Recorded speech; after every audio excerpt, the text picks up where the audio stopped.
So we have a big update on Echo the Nile Monitor's glove training. I can honestly now consider him glove trained.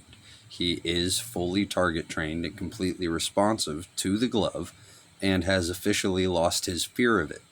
As you see here, he's not afraid of it approaching him. He's not afraid of it moving. I can finally wear the glove and he is feeding cued on the glove. It keeps his focus and reduces his fear of situations. This, coupled with the handling aspect of my training, has drastically changed the expectations of a Nile monitor at this size.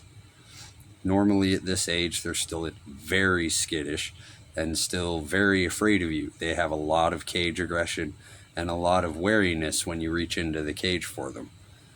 I have finally broken through that boundary with Echo here, and you'll see, even got him biting the glove. What once intimidated him and was once slightly scary to him is now a food source. This will also, during handling, keep him from having a feeding response outside of the cage, like you'll see here. You see, out of the cage, I get attentiveness, I get exploration, tongue flicks, he's looking around, but this is not a feeding response. But I can also incorporate the glove into handlings and get a feeding response and more focus from him. But as you see, with my tent training and bath training, which are no longer necessary at this point, handling has become very simple.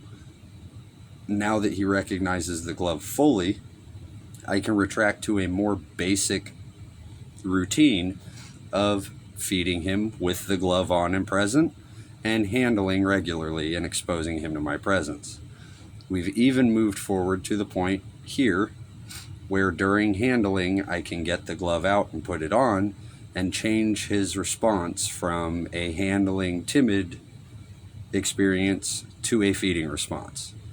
Now with the glove present, whether he is in or out of the cage, his fear of a situation will be reduced.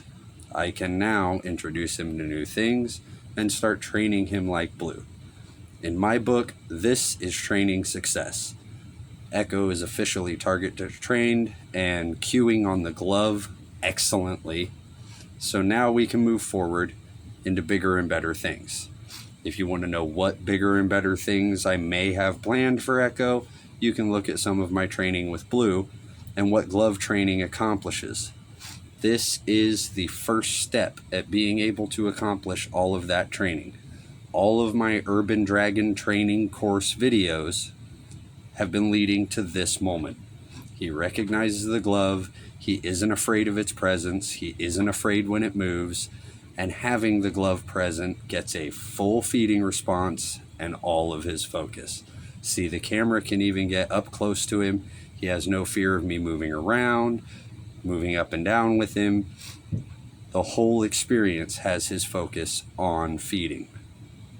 With that focus, I can not only separate feeding from handling and reduce risks of bites, but I can cue this feeding response and control it and get him to do tricks or even specific tasks for me like I do with Blue, such as waiting for food when the glove isn't present, or even attacking a target, starting with the glove as a target and then eventually changing it to other targets. You see here, excellent moment. We're out of the cage. There's lots of distractions and he's biting the glove. This is exactly what we want. Echo is officially glove trained, which is excellent. This makes getting in and out of the cage much easier. This makes the entire training process easier. Yes, it took about 8 months to get Echo to this point, but my tent training, bath training, and glove training techniques have held true with a baby Nile monitor, and now I have this little guy glove trained and happy to come out of his cage to me when I want him to and return to it on cue. So stay tuned, more exciting things to come, upgrades on enclosures to come, and Echo here definitely has big things planned for him.